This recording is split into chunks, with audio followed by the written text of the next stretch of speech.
Okay, so we're going to be looking at building a cat skeleton. It's called CAT for Character Animation Toolkit. So we're going to be looking at building that skeleton so you can actually start doing character animation. So this is just the process of building the skeleton, and then the second video is the process of animating that skeleton. So here we go.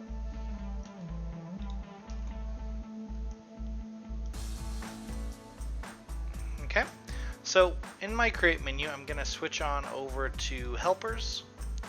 And then that's this little protractor one. And I'm going to click on the drop down and I'm going to choose cat objects. And then I'm going to choose cat parent. And when I choose cat parent, I then get to pick what kind of rig I want it to be. So I'm just going to use base human for this. And there it is. So that makes the cat rig that we can then start messing with. Now let's go ahead and look at actually adding fingers and stuff like that to it. And I'm going to show you some of the other rigs because for the actual walk assignment and fight assignment, you can do whatever skeleton you want to use. You don't have to use the base human. You can use any of them. Just remember, like, the more legs and appendages you have, the more animation is required. So let's go ahead and take a look at this. So right now he doesn't have any fingers. So I'm going to go ahead and I'm going to hit Q so I get off the cat parent tool. I'm going to select his hands, and then I'm going to go to the Modify tab, and then number of digits right now is 5, or 0, so I'm going to go ahead and change that to 5, and you're going to see it puts his fingers on there, and they're really, really big. That's just kind of one of the weird things that it does sometimes. Now what I'm going to do is I'm going to click on the thumb, and I'm going to change where it says bones of 3 to 2, so that way it can better mimic our thumb. Now, we need to go ahead and scale these down and transfer them to the other side. So I'm going to select these two right here. So I select one, hold Control, select the other one. So they're both selected. I'm going to hit R to switch to scale. Now, if you look at my scale tool, you can see that it's wrong, right? It's going to end up scaling to the world and not to the actual bone. So I'm going to go up here and I'm going to change where it says View to be Local. So now you can see it's actually following that bone exactly like I want. So I can go ahead and just scale that down.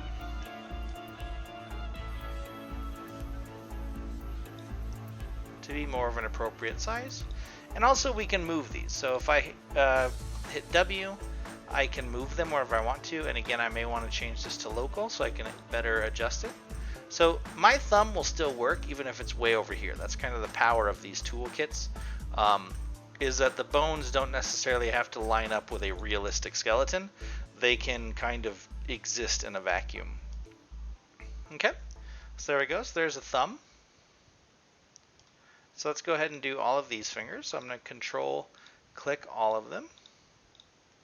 If you notice, I no longer have the thumb selected. I'm going to hit R, scale them down, and scale them. Maybe a little longer. And if you want to, you could go in and, kind of make them look exactly like real hands.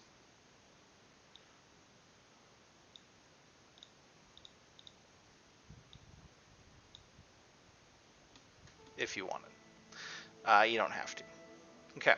So now if we want to bin these, so what I can do is if I select all of them, and then switch to the rotate tool, I'm going to go ahead and switch it to local again. This is what's really cool about the skeletons, is I can then rotate and they bend, obviously that would be very painful, but they bend all together. They rotate all together. So I can have some slight bend in here. If I just select the bottom one, it's going to go ahead and rotate that whole finger without actually bending it. So you can see I'm just applying a slight bend to this.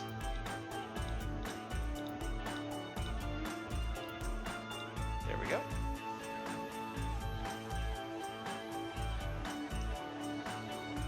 So there's the hand finished. And obviously, again, we can go ahead and hit Control and we can move these fingers.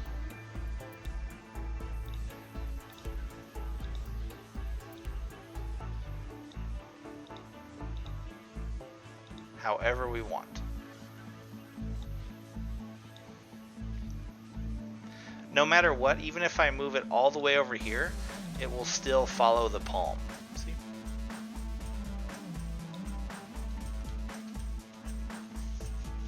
Okay, so then how do we go ahead and let me go ahead and add a little bend to these guys too. Rotate this down. Okay, so then how do I go ahead and convert this to the other side? Because that was annoying, right? We don't want to have to do that again. We don't want to have to do that whole process again because we're not going to make them even, right? So if you have a model and you're going to bind to the model, they're usually symmetrical models. So what I'm going to do is I'm going to go ahead and select this bone. I'm going to select the collarbone, and I'm going to click Copy Limb Settings. Then I'm going to click on the opposite bone of the other arm, and I'm going to go Paste and Mirror Limb Settings. And when I paste and mirror the limb settings, there we go. We now have that character ready for animation. And it's ready to go. Okay, so that's the base human mesh. And again, the video after this one covers the animation portion, but this is just the creation portion, putting one down.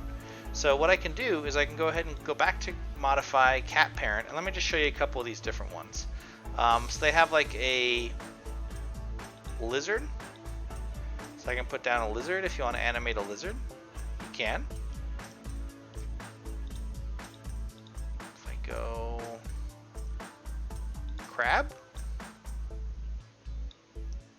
can animate a crab. And you're free to mess around with those. So just go ahead and put them down and decide which one you want to make walk. And again, the way I do a walk animation on a human, you could kind of replicate that across like a lizard or a dragon or something like that just by watching a video of them walking and seeing how their legs move. You probably won't find a video of a dragon walking because, you know, they're unfortunately not real. But you can find CG videos of dragons walking. Okay, so that's it for creating a skeleton.